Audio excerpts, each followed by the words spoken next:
It's a make or break season for if he does not return to his rookie season form, he's the biggest bust ever. Bigger than JaMarcus Russell.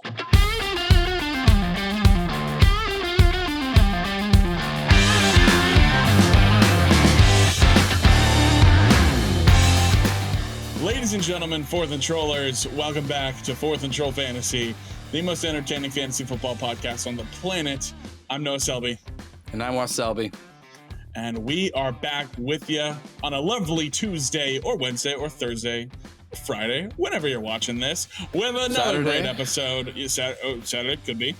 Sunday. Could be Sunday. Monday. Could be Monday. Could be Tuesday next week. Very possible. Whatever you're finding us. Listen, we got a great episode. We're talking about hype. We're talking about hype today. Is the hype real on some of these players coming into the 2024 fantasy football season? Is the hype real? Is it not hype? Is it rather nipe? Yeah. Thoughts? I'll go with that. Thoughts? Yeah, dude. Hype or nipe? New segment? Yeah. Thumbnail. Let's change the thumbnail. Just hype nipe. or nipe? Yeah, there you go. Just nipe. Yeah, there you go. I'm loving this new word. There we go. We're rocking out here with another episode of Fourth and Troll Fantasy for you. It's a good time. Wes, how you doing? You good? Oh, I'm great. Oh, yeah. I've been looking forward to this episode for a while because some of these players are absolute league winners and some of them are complete fugazis. 100%. Fairy dust. Listen, follow us on all our socials. They're linked down below, as well as our Patreon. Jump into our Patreon. Listen, we're giving away a signed James Cook jersey to the winner of our Fourth and Trollers League. If you want to go ahead and get a chance to win that, go ahead, drop into our Patreon. You also get access to our community Discord, and we will be dropping, for the first time ever, our weekly rankings in the Discord there for you guys as the season starts up. It's going to be a good time. We also have merch. Head over to fourthandtrollstore.com if you want to cop some merch, some hats, some shirts, sweatshirts, mugs, stickers. Rumor has it we're about to be selling Fourth and Troll branded live dogs on that website. Just rumor has it. So cannot confirm out. the source. Keep an ear out. Cannot we got a confirm. good connection. Oh my gosh. It's going to be a good time. Can you imagine? You want to just overpromise? You want to promise things that will never be on the store? We're still Fourth and Troll branded Lamborghinis on the site. Go ahead and give it allegedly deal, $10. Rumor has it we'll give you a car for free if you subscribe. Rumor has it. Cannot confirm, but rumor has it. Can't confirm, but rumor has it. One way to find out. That's what the streets are saying. Wes, we had some news. Let's talk about a couple things to talk about. I'm losing words here, so you take over because I don't have more. You're stuttering. That's all right. These are all very great news, starting with another great update for everyone's favorite Chiefs player, Rashee Rice. He's under another investigation for hitting and attacking a photographer in a nightclub that was in Dallas where all of the terrible car crash incident happened. And we don't know if that will further his suspension, if that is just adding on to more of the case, but a lot of reason to believe that he may not even play at all this year, which is just very, very terrible. But we will let anyone know as soon as we hear the final update on what his official suspension will be. Tyler Boyd signed a 1-year deal with the Titans. What a great Madden roster this Titans team is. Oh, yeah. DeAndre Hopkins, Calvin Ridley, Tyler Boyd, Tony Pollard, and Will Levis. I ship it. I can win a Madden Super Bowl with that team. I'm going to run so many franchises in Madden with that team. Yeah, absolutely. Last two here, just because the wide receiver rooms are wide open, we'll just mention that the Giants signed Allen Robinson. And Zay Jones signed with the Arizona Cardinals. And that is it for the news. Now let's discuss this early offseason hype. Let's do it. Listen, we got a lot of players we're excited for. In our opinion, these are the top 8 most hyped up players coming into the 2024 season.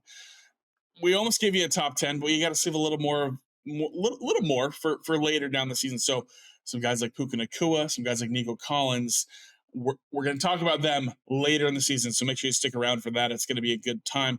But let's just jump into it, Wes. We got 8 guys here I've got their ADPs where they're currently going in drafts this early in the offseason, and we'll see that could fluctuate.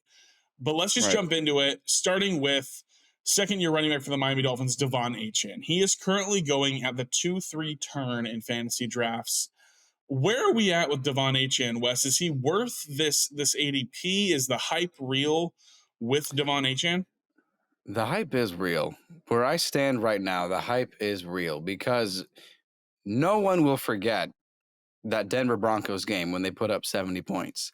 Mm-hmm. And Achane walked and ran for 4 touchdowns and destroyed that Denver defense. And he continued to play, obviously not to that caliber, but he absolutely has league-winning upside. And I think there's very good reason to take a shot on him. But how do you feel? Because this backfield is not only shared with Raheem Mostert, but then they just drafted one of your favorite running back prospects for this year, Jalen Wright. So there are a lot of backs that are going to see the football. Plus, Tyreek Hill, Jalen Waddle, Odell Beckham Jr. This is a pass-first team. Absolutely. Here's the thing. Devon Achane should absolutely be an RB1 this season, a top 12 running back. I'm terrified to draft him, I think. I understand. I think I think there's a chance he's a little too boom bust for me. I'm like, I watched him play and I was so amazed. And I'm like, surely he can't keep running at that efficiency. Like, he can't keep running for like 7-8 yards a carry, right? But it's like he absolutely can. And he doesn't need a 65, 70, 75% snap share to be a top 12 running back. He can get 50%, dare I say, he can get 40% of the snaps in a game. He could get 11 touches in a game and be the top running back on the week for you. My worry is that maybe he doesn't continue to break those long runs. He doesn't have that kind of efficiency. He maybe doesn't score the touchdowns, but then I go, but Raheem Mostert certainly can't score 21 touchdowns again. There must be more touchdowns in this running back room to go around for Devon Achane. So he's a terrifying pick to make, in my opinion, but I do believe the hype is real. I think I worry about the consistency a little bit. I'm trying to figure out who I can liken him to at the wide receiver position. Maybe I'm having a hard time, but like think about a wide receiver, maybe a Tyler Lockett, where it's like, and maybe not of last year, but like years before, where it's like, okay, you're drafting Tyler Lockett. He is locked into your lineup no matter what. He might have a terrible game, but he also has a very good chance to score 30 points. I think that needs to be your outlook when it comes to Devon Achane this season. He could be great. He should be great. He's a freak athlete. He is such a good player, such a good asset in fantasy football. I don't know if I'm going to draft him, though. Right. And that's why I do like his ADP. Just last thing before going to our next player, I do like his ADP because you can take someone right away after you draft him. If you take him at the 2-3 turn, if you were reaching at the start of the round, I think that's a greater risk because then you don't, the depreciation of players really takes it's a significant drop off when it goes to round 2 to 3 and then 3 to 4 especially. And then last thing about Achane is injury. Can he stay healthy? Because that was the biggest issue. He had his Broncos, Bills, Giants, and then he was gone for like 3 or 4 weeks. He was on IR. So hype is real, but it's a scary hype pick. Is real. If you can get him, if you approach your draft and you're going to take him as your second running back, I feel much better than him being your top running back. So if you go running back in your first 2 rounds, feel great about that. I'm a little worried, and if I have him, he won't be my RB1. So that's going to be where I'm at with Devon Achane. Oh my gosh, that's some dirty dreams right there. That is Marvin Harrison Jr. That is going to be what a transition. Marvin Harrison Jr. going in the second round of fantasy football drafts. I'm absolutely bought in. I'm bought in completely, dude. He's going to have 150 targets or more. Kyler Murray gets his blue chip receiver. He gets a guy. Dude, we were looking at this offense last year going, okay, is Greg Dortch like a waiver wire ad? Like, is he like a flex consideration player right now? Because Kyler enjoys passing the football. He does. He's a good quarterback. He's a good fantasy quarterback as well. I know that's not necessarily, it doesn't equate always to a good production from a wide receiver, but when DeAndre Hopkins was in Arizona, he was a certified wide receiver one. Marvin Harrison Yeah. Jr. will be nothing less. I am so in. Hint, hint. Maybe a little. Look forward to some future episodes of maybe some my guys or stacks. But I love the stack where you can get Kyler Murray right now in Yeah, that fantasy sounds drafts, nice. and if you can get Kyler and his wide receiver one, I'm fine taking Marvin Harrison Jr. in the second round. I'm bought in. I think the hype's real. It's hard. Everything that he is has to be proof that the hype is real. He is the greatest prospect ever come out of the NFL draft in like the last, I don't know, 20 years, maybe since his own father. I mean, who knows? He is. He's bold. That's the expectation, and he's going to fulfill it. If he doesn't, then no one will ever draft him again. No one will take him in fantasy. I have nothing else to add because I said it in a previous episode. Rookie wide receivers that are top 5 are incredibly special, and he is. And I guess so. I guess I'm bought in too because he's that guy. Yeah. Yeah. That's a great thing you just said, Wes, about he has to work, because if he doesn't, no one's going to draft him. Because I feel similarly about our next player here on this list, and it's Garrett Wilson, top wide receiver for Aaron Rodgers on the New York Jets. Aaron Rodgers next, number 17. Oh no, he just changed numbers. He's number 5 now. 8. To say his next number 17, 8. I thought it was 5 because him and Drake London are wearing the same number. Oh, I thought about Rodgers. Sorry, I don't know. Oh, I was talking about Garrett Wilson. I'm not listening to you. I'm going to say Rodgers is next, Taylor number Swift 17. Always, dude. Here's my thought with Garrett Wilson. The hype is real. It has to be real. This has to work. Because if it doesn't, he will not be drafted higher than he won't be in the top 30 wide receivers drafted in 2025 if this doesn't work. Everything is pointing to the signs that he should. He's gotten so many targets. He's such a target hog when it comes to he gets himself into situations to be a top tier wide receiver.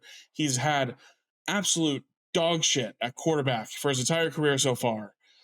Think about what Joe Flacco was for him whenever we saw games with Garrett Wilson and Joe Flacco. And now he gets Aaron Rodgers, who is a couple of years removed from back-to-back MVPs.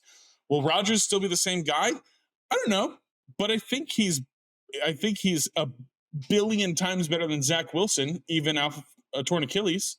So this has to work with Garrett Wilson, or else he won't be even on my radar next year in fantasy football in 2025. Where are you at? I have very little to add because I think you're 100% right. And here are just my 3 points. 1, Aaron Rodgers coming off a torn Achilles is better than Zach Wilson's best. And so that has to be what are you talking about, dude? That pro day throw? yeah. JJ McCarthy's pro day too.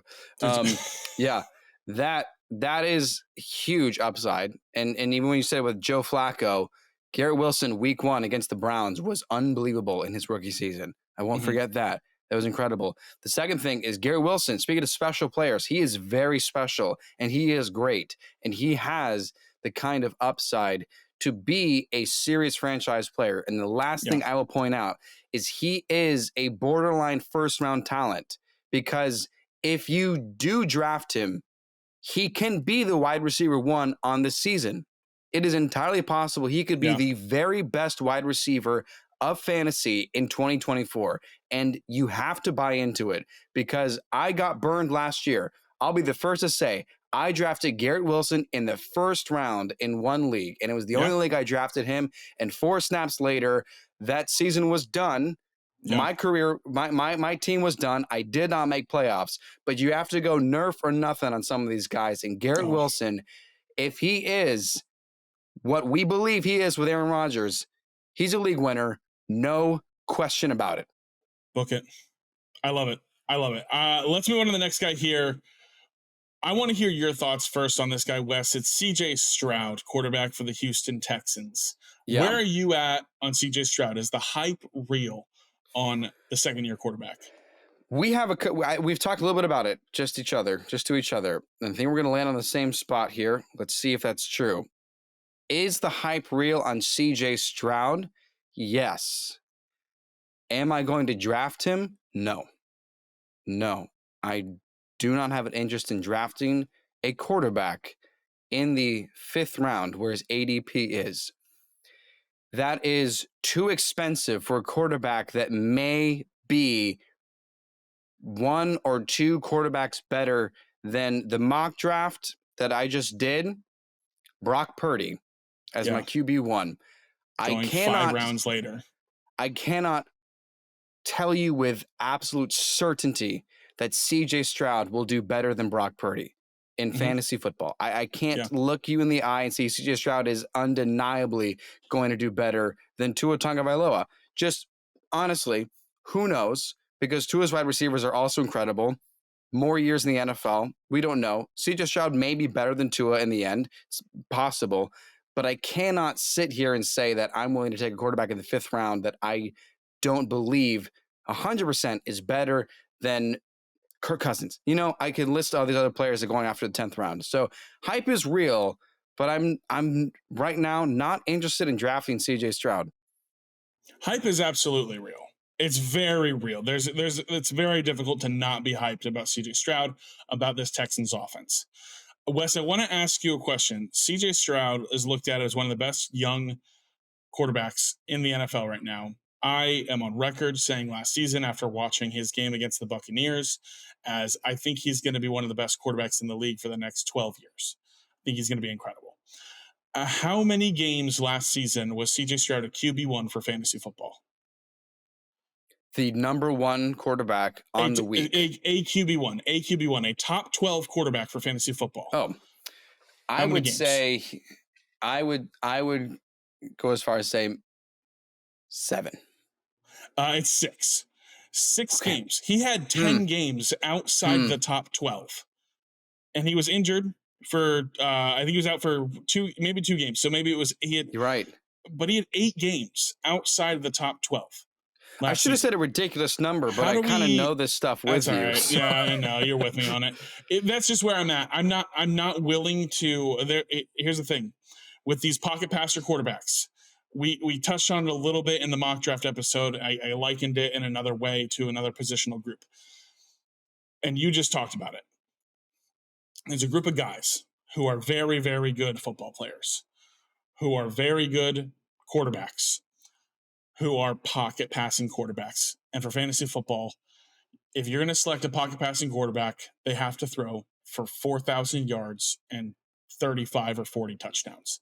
That's where they have to be at least, for them to be a difference maker for your fantasy football team. Could CJ Stroud do that? Absolutely. Am I very confident in his ability to do that? No. I don't, because you just see the fluctuation. You look at the careers of Joe Burrow and Justin Herbert and Tua Tagovailoa. You see the ups and downs there, especially in fantasy football. Touchdown fluctuation is a big thing. And if they're not throwing for 30, 35, 40 touchdowns in a season, they're not going to be difference makers on your team. So with CJ Stroud, the hype's real. But he's currently being drafted as the QB5. Do I think he's going to be the QB5 on the season? No. Could he be a top 10 guy? Absolutely. Absolutely he could. But I'm not willing to draft my quarterback in the 5th round for an uncertain outcome. Could he be quarterback 1 on the season? Yes, he could. But I can't say that I believe that more likely than Brock Purdy or Kirk Cousins or Tua Tagovailoa or Joe Burrow. Wes, I think Joe Burrow's going after him. Yeah. Stall for a second, because I just remembered this was a point that I wanted to make. And I want to shout out. I got it right here. I want to shout out I didn't Daniel do any Dopp. stalling. That was all I know. you. I got it. I found it real quick. I want to shout out Daniel Dopp from ESPN. ESPN Fantasy, great analyst, great guy. Shout out to him. He was talking about this, and I saw this little blurb that he was talking about with CJ Stroud. In 2023, there was not a single quarterback in the top 5 that had under 200 rushing yards. In 2022, there was not a single quarterback in the NFL that was top 5 with under 200 rushing yards. You get to 2021, you had Tom Brady, who threw for 5,300 yards and 43 touchdowns, and Aaron Rodgers, who threw for 4,100 yards and 37 touchdowns and only had 4 picks. And then in 2020, the only other time this has happened over the last 5 years was with Aaron Rodgers again, with 4,300 passing yards, 48 touchdowns, and 5 interceptions. So if CJ Stroud is going to be top 5, he needs to do that. If any of these pocket passing guys are going to be top 5, they need to do that. I don't see that happening. So a little bit of a longer tangent here on CJ Stroud, but I think it's worth talking about because he's so hyped up right now and he's going to be so good. It's too early. Take your pick of any of these other pocket passer guys who have the capability to do that sort of thing that CJ Stroud could do and pick them 5, 6, 7 rounds later. That's where that's where we're at on CJ Stroud. Great discourse there. I'm really glad. I didn't think we would go into that like this, but I'm really glad we did. Next guy here, Dalton Kincaid, tight end for the Buffalo Bills, going at the 5-6 turn in fantasy football drafts right now. I'm absolutely in. I'm fully in on Dalton Kincaid. He's going to be the top target in a Josh Allen passing offense. I'm thrilled. I can't wait. Yep. It's going to be bona fide top 5 tight end on the season. I don't think there's any question about it. And I think that is what is exciting. There's a real chance he could be top 3. I think it could be Travis Kelce, Sam Laporta, Dalton Kincaid. It could be Travis Kelce, Dalton Kincaid, Sam Laporta. There's a world where Dalton Kincaid is tight end 1, but I don't think he's going any lower than tight end 5 in the season. I love it. I'm buying in on this hype. He is absolutely the number one pass catching option for Josh Allen. I don't care who else they end up getting. Okay, cool. Keon Coleman can do things, but is Keon Coleman going to catch like 8 or 9 passes a game continuously and get like around like 80 to 100 yards and get some touchdowns in there too? No, Dalton Kincaid will. I'm so excited. Dang, dude, shit. I just realized we're going to have to fight over Dalton Kincaid this season in drafts, and I'm really bummed because I'm really excited about him. But what's great is we have plenty of other tight end options. I mean, we've already talked about plenty before, but the next one is someone that's also on the hype list as well. Absolutely, and that's Trey McBride, Kyler Murray's new tight end. Zach Ertz, get out of there. Trey McBride, we saw a little bit of a mini breakout last season whenever Kyler Murray came back, and even before Kyler Murray came back, excuse me. I'm excited about Trey McBride. I think I'm in. The price is a little high right now in the 5th round. I think he's going as the tight end 4 at the moment, maybe tight end 5. So it's a little pricey. I'm going to watch the ADP, see if it drops a little bit. But I bought a lot of Trey McBride in Dynasty so far this offseason. I'm very excited about that. And I think it's going to be very, very positive for him this season as well. I really like just the direction this Cardinals offense is moving, and I think Trey McBride's going to benefit from that. And so I'm excited here about Trey McBride for sure. I think the hype's real. Here, I'm willing to buy in on one of these Cardinals that we're talking about with Marvin Harrison Jr., but I am not totally sold on Trey McBride, and I have no problem saying that I could be wrong about this, but I'm much more excited about Dalton Kincaid and some of the other bona fide tight ends. I am too. Right. And I think no one would disagree with that. But as far as other options for tight ends, I personally like other tight ends more than Trey McBride, but I understand the appeal. So for the sake of it, the hype is real as far as the upside. But let me ask, when you think of Trey McBride hype, are you thinking to yourself, league-winning tight end? I think it's in the range of outcomes. I do. I think we look at this Cardinals offense. We look at Trey McBride and what he did over the second half of the season last year. And granted, no Marvin Harrison Jr. So I'm willing to acknowledge that. But we look at the second half of last season when Kyler Murray returned. We saw from week 8 on tight end 1, And then a down week, tight end 27. But then tight end 2, tight end 11, tight end 7, tight end 3, tight end 3, tight end 21. Still scored 9 points that week. It must have been a pretty good week for tight ends when you're scoring 9 points and you're the 21st best tight end. And then tight end 12. So what is that? 1, 2, 3, 4, 5, 6. 6 out of 9 games to end the season as a top 12 tight end. I think it's in the range of outcomes. I don't think it's a super high percentage, but I do think there's a chance that targets just get funneled between Marvin Harrison Jr.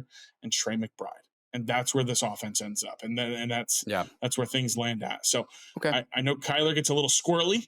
I know when he gets squirrely, he might be able to just look for that safety net. But I think it's in the range of outcomes, but I'm not putting my chips in on it. I just think I definitely am with you. I like Dalton Kincaid more, who's going after Trey McBride right now. I definitely like, there's one more guy we're going to talk about on this list who's a tight end that we're going to talk about here that I definitely like more than Trey McBride. And perhaps Dalton Kincaid. So we'll talk about him in just a second. But I think it's in the range of outcomes for Trey McBride to be potentially the 10 and 1. I just don't know how high the percentage is. Okay. So let's move on. Final 2 here. Drake London. Where are you at with Drake London, Wes? I don't believe in Drake London. I just do not think he is that great of a wide receiver. And I felt that way for each of the 2 seasons. I know he's had a very poor quarterback situation. Doesn't help when you have the last vestiges of Marcus Mariota throwing off the ground and behind himself to try to help the Falcons win any games. And then the next season, it's a really poor concoction of Desmond Ridder and then some good from Taylor Heineke. And Kirk Cousins is certainly an upgrade. That is unquestionable. But unlike Garrett Wilson, I do not think Drake London is that guy. I personally do not think he is worth a second-round pick just because he had a quarterback upgrade. I do not see him as a wide receiver 1. This is how I feel. I don't think he's all that great. So just because he has a better quarterback doesn't push him up to be my first wide receiver possibly on my team. So for me, I do not think this hype is real. I think he is overhyped, and I think he will disappoint even if Kirk Cousins plays the entire season and is phenomenal. I do not think Drake London is worth it. How do you feel? Yeah. I feel pretty similarly. I do believe in Drake London. I think he's a talented wide receiver. I think he's good. I think he can definitely be, it's in the range of outcomes for him to be a top 12 wide receiver, maybe top 15 might be a little safer. Do I see, is my prediction that that's going to happen? No, I don't see that happening. I think the pendulum swung really far. I think it was like, oh baby, here we go. Drake London is getting his quarterback upgrade. Drake London is the new Justin Jefferson. Here we go. Is that in the range of outcomes? Potentially. If you look at the history of Kirk Cousins' top wide receiver, not named Justin Jefferson, they haven't been all that great. So I think the pendulum just swung really far in the other direction. People hated Drake London last year so much, myself included. And at the end of the season, I went early sleeper Drake London, because if Russell Wilson goes to Atlanta, I think people are still going to be in a spot where they're not fully sold all the way. And I think he'll still go late enough. And then it was Kirk Cousins. And people lost their shit. And now he's going in the second round. And it's like, no, that's too early. That's too pricey. He should be good. He should be fine. I have no problem saying that he should go over 1,000 yards this season. He should go over probably 5 or 6 touchdowns this season. He is not a second-round wide receiver. The pendulum swung like, dude, I don't even, Babe Ruth? I don't know. Who's baseball? Yeah. There you go. Yeah, working on just sports. Here's what. Yeah, I mean, I love sports. I'm wearing a Beatles shirt. All right, so here's the one point I'm going to make about his ADP. Yeah, are you trying not to laugh at that? Because it was a Abbey stupid joke. Road. Here's the idea. 2nd round pick, Drake London. If you have the belief he's a top 15 quarterback, do not draft him. Because Wide if receiver, he's wide your... receiver. Is that what you're saying? What did I say? What did I say? What did I say? Quarterback. I can't tell if you're talking about Kirk gosh. Cousins right now, if you're talking about Drake No, London. I'm talking about, I meant Drake London. Okay. My head's all over the place. Okay. So Drake London, if you think he's going to be a top 15 wide receiver, do not draft him because you need to have certainty he's a top 10. You cannot have the safety that he's only top 15 because he's your wide receiver 1. And that means you need to know he's top 10 always. It's why when you're looking at that first round, the hype is real about Garrett Wilson because he could be the number 1 wide receiver on the season. And his floor is probably not even 10. It's probably higher than top 10. If things go the way they're supposed to, his floor may be wide receiver 7 on the season. Mm-hmm. So we talked about with Marvin Harrison. Marvin Harrison's ceiling is top 5. And his floor is, I think, maybe top 10. I think that's the expectation. That's something I'm just trying to remember is if you think he could be somewhere between like top 7 and top 15, don't you dare draft him because that's a bad decision for you. If you don't think he's even going to be in the top 5, he cannot be your wide receiver 1. Yeah. Conviction on Drake London needs to be really high if you're going to take him at the price.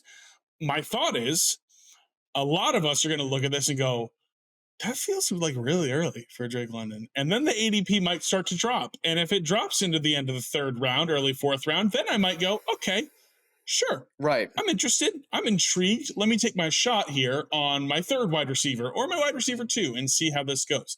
I'll say I won't be drafting Drake London no matter where he's at because I will be drafting this next guy. And it's his teammate. It's Kyle Pitts. And Kyle Pitts, listen, it's a make or break season for Kyle Pitts. If he does not return to his rookie season form, he's the biggest bust ever. Bigger than JaMarcus Russell. Dude, I don't get it. This is where I'm at. This quarterback upgrade for Kyle Pitts is where we need to be paying attention. This is the player to be drafting on this Atlanta Falcons roster and this Atlanta Falcons skill players, along with Bijan Robinson, of course. But Kyle Pitts, think about the fantasy relevant tight ends that Kirk Cousins has created. Well, obviously, we see TJ Hawkinson. He's been awesome with him there. He's been great. A guy named Jordan Reed, who played with him over in Washington, we were like freaking out about over Jordan Reed for a few years. These guys come out and they do very well. Irv Smith Jr. was a guy we were talking about. Genuinely. Like legitimately, we were talking about Irv Smith Jr. and being like, oh, dude, tunnel farting. And tunnel farting is what I just said. Funnel targeting. Tunnel farting. Dude, that's my favorite position. Tunnel farting, yeah. Funnel targeting. That's my favorite position. Listen, Kyle is exactly who we think he will be. Think about where in Matt Ryan's career he was, at what stage that Kyle Pitts produced and went over 1,000 yards at 1 whole touchdown. He was incredible that season, though, and we were very excited about Kyle Pitts then. That is where the hype has been driving from. And let's not forget, we saw him last season, and again, bad quarterback play. He had his moments, and he was coming off an injury. So I'm absolutely in on Kyle Pitts, but it is make or break for him this season. 7th round, where his ADP is right now. That is beautiful. Such an easy decision. I'm so comfortable reaching in the 6th round. If I'm at the 5-6 turn, I can take Kyle Pitts there at the beginning of the 6th round. I have no problem with this because he has league-winning upside. We all know this, and this is it. And this is also why Drake London will not be anywhere near his ADP. He will be the biggest bust in fantasy football this season. Drake London will be the biggest bust in fantasy football because Kyle Pitts will be the best value in fantasy football. There it is. Thank you, Kirk Cousins, for making this happen. Amen. Amen. That was awesome. Dude, okay, there it is. There it is, Wes. We did it. The top 8 most hyped players coming into the 2024 fantasy season on the books there for you. Let us know. Earthquake? Too soon? I just hit the too soon. Yeah, dude, I live in California. Dude, that's sensitive How to me, rude, okay? dude. You chill your deal, dude. You're so rude to me at the end of the episode. Yeah, no, I hit the mic stand and it freaking moved everything. Listen, let us know what you think in the comments below. Drop your thoughts. Let us know. Are you going to be an idiot and draft Drake London? Well, don't do that. And also, please still subscribe because I'm not calling you an idiot. And we love and appreciate your support. Let us know who's being overhyped, who is the hype real on CJ Stroud. Will you be drafting him? Let us know. Make Teddy the Troll smile by liking and subscribing. Join our Discord through our Patreon, patreon.com/4thandtroll. Buy some merch if you feel like it. We have a ton of stuff going on. Win a James Cook jersey. That's going to be fun.